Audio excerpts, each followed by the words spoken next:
वैदिक गणित में गुणा करने की बहुत ही रोचक विधियां हैं।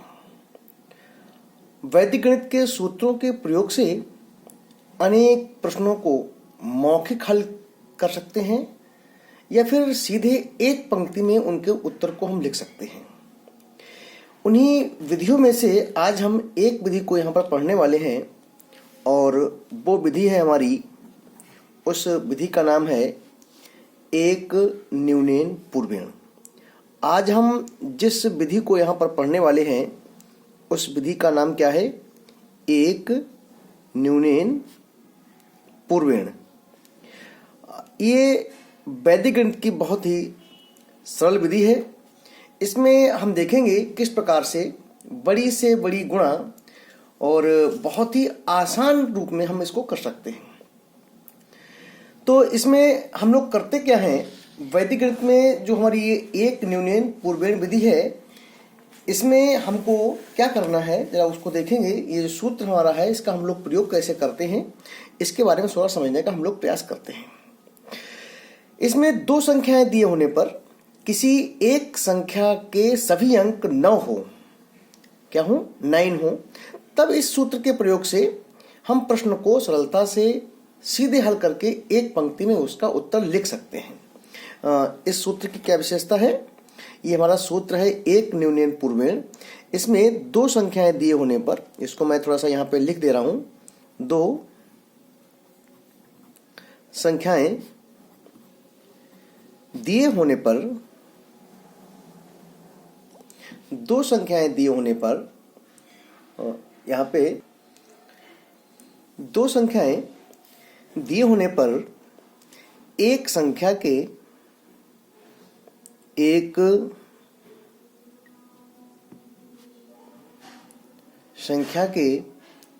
सभी अंक, एक संख्या के सभी अंक 9 हो, क्या हो? 9। ठीक है ना।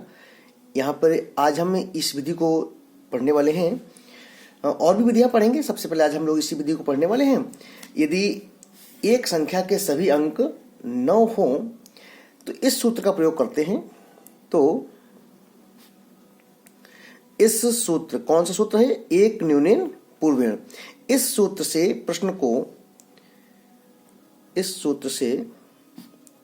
प्रश्न को सरलता से हम लोग हल कर लेते हैं। सरलता से एक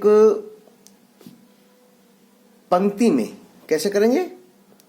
एक पंक्ति में उत्तर उसका लिख सकते हैं। एक पंक्ति में उत्तर लिखा जा सकता है। ठीक है, एक पंक्ति में उत्तर लिखा जा सकता है। हम आपको बहुत छोटे स्तर से हर चीज को समझाने का पूरा प्रयास करेंगे। आपको किसी प्रकार की कोई दिक्कत नहीं होगी। बहुत छोटी छोटी बातें मैं आपको सिखाऊंगा इसमें। अगर आप हमारे सभी वीडियोस को देखेंगे तो वैदिक गणित के द्वारा आप देखेंगे कितनी आसानी से हम गणित को सीख सकते हैं। और हमारे सभी वीडियोस देखने के लिए प्लीज हमारे YouTube चैनल को सब्सक्राइब कर दें और लाइक करें। सब्सक्राइब करने के बाद आप पूरा वीडियो आप देख सकते हैं। पुराने वीडियो जो भी हमारे हैं वो भी आपको दिखेंगे, इस पे शो करेंगे। तो इस सूत्र में क्या होता है? एक न्यूनेन पूर्वेण में 3 प्रकार की स्थितियां होती हैं। इसमें हम आपको बेसिक से पढ़ा रहे हैं, ठीक है। इसमें 3 स्थितियां होती हैं, देखेंगे आप। इसमें 3 स्थितियां होती हैं। क्या स्थितियां 3 होती हैं?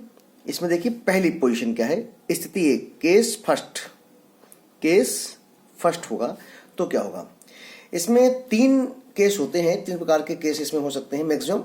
तो केस फर्स्ट क्या होगा? जब दो संख्याओं में दोनों संख्याओं के अंक समान हो, ठीक है ना। जब दो संख्याएं हैं, दो संख्याओं में दोनों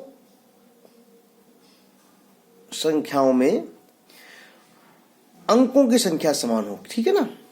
जैसे अगर कोई संख्या 2 अंकों की है तो दोनों संख्या 2 ही अंकों की होनी चाहिए। अगर संख्या 3 अंक की है तो दोनों संख्याएं 3 अंकों की ही होनी चाहिए। 4 अंकों की हो तो दोनों संख्याएं 4 अंकों की हों।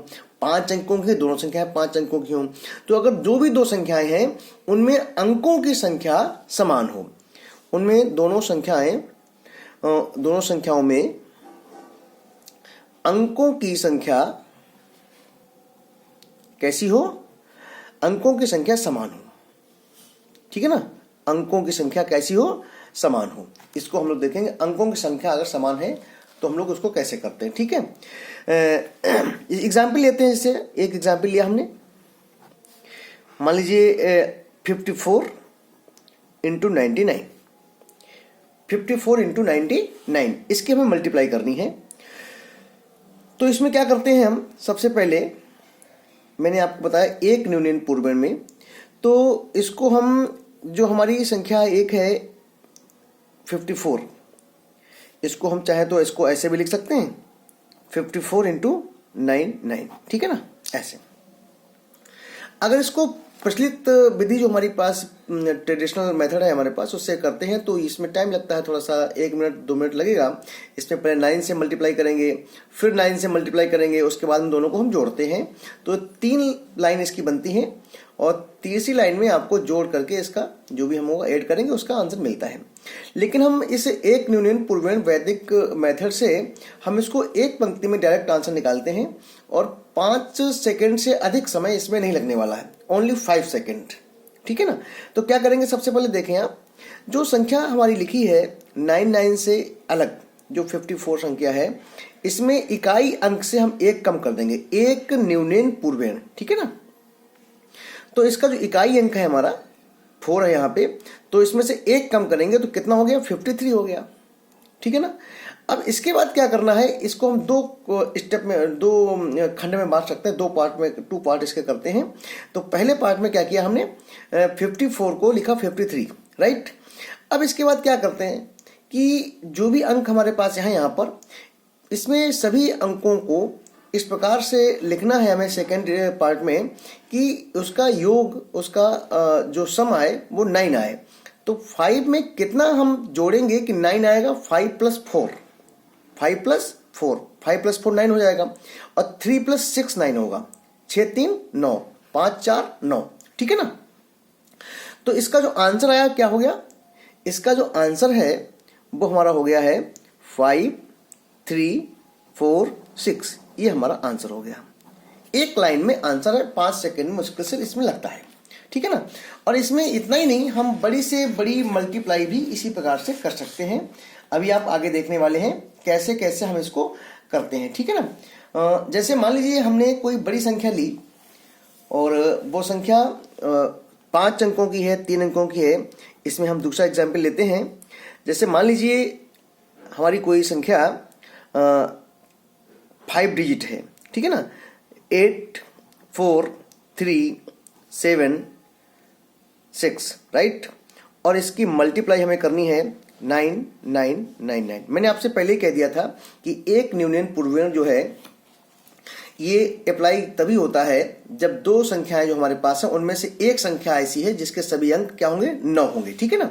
आपको गुणा मैं हर प्रकार के सिखाऊंगा, लेकिन आज मैं इस फार्मूले की बात कर रहा हूं, एक न्यूनन पूर्वण की।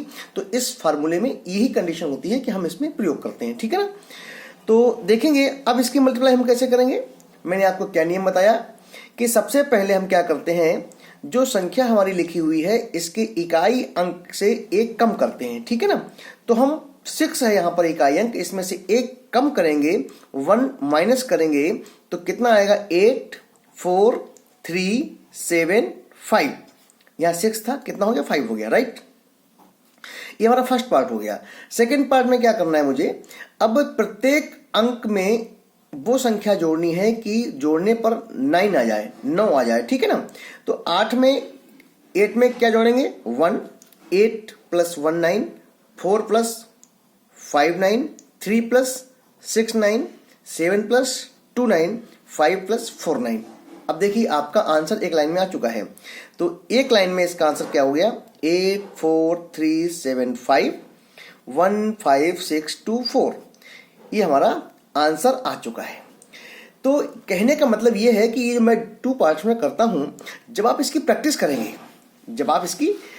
करेंगे तो यही आपकी मल्टीप्लाई 5 से 6 सेकंड में मैक्सिमम आप जाएंगे। बड़े से बड़े डिजिट होंगे 6 डिजिट 7 डिजिट, यहाँ तक कि कैलकुलेटर आपका जहां पर नंबर को नहीं पकड़ पाएगा, मैक्सिमम वो 9 या 10 नंबर तक उसमें आ सकती है मल्टीप्लाई। आप इसमें बड़ी से बड़ी डिजिट को भी मल्टीप्लाई आसानी से कर सकते हैं, ओनली 5 सेकंड से 10 सेकंड में कर सकते हैं, ठीक है ना। तो आज हम इस पे देखने वाले हैं। अब इसके बाद में इसकी केस सेकंड क्या होगा, केस सेकंड, ठीक है ना। अब देखिए केस सेकंड में हम लोग क्या देखते हैं। अभी मैंने कहा था शुरू में कि इसके 3 केस होते हैं। पहला केस मैंने सीखा कि जब दो संख्याओं में से दोनों संख्याओं में अंकों की संख्या समान हो। यहां पर 2 अंक थे, यहां भी 2 अंक हैं, यहां पे 5 अंकों की संख्या तो यहां भी 5 अंक हैं। तो अब अगर केस सेकंड में क्या होगा कि संख्याएं इस प्रकार की हों कि एक संख्या में मान लीजिए 84 लिखा हुआ है मेरा, वट इसकी मल्टीप्लाई मैंने की है 9999। अब यहां पर 4 डिजिट है, यहां पर केवल 2 डिजिट है ओनली। तो इसकी मल्टीप्लाई कैसे करेंगे, तो इसकी मल्टीप्लाई के लिए जो नियम यहां पे मैं बता रहा था आपको, ये नियम यहां अप्लाई नहीं होगा। यहां पर आपको दूसरा नियम लगाना पड़ेगा और इसको सीखने के लिए आपको हमारा दूसरा वीडियो देखना पड़ेगा। इसके कल मैं आपको बताऊंगा, इसका नेक्स्ट वीडियो डालूंगा। आज आप इतना सीखें और हमारे चैनल को प्लीज सब्सक्राइब जरूर करें, जिससे कि जितने भी मैं वीडियो बनाऊं मैं आपको डेली नए नए वीडियो डालूंगा, वो आपको सारे वीडियो मिलते रहेंगे। इसके लिए आप हमारे चैनल को सब्सक्राइब कर दें, लाइक का बटन दबाएं प्लीज। थैंक यू, आज के लिए इतना ही।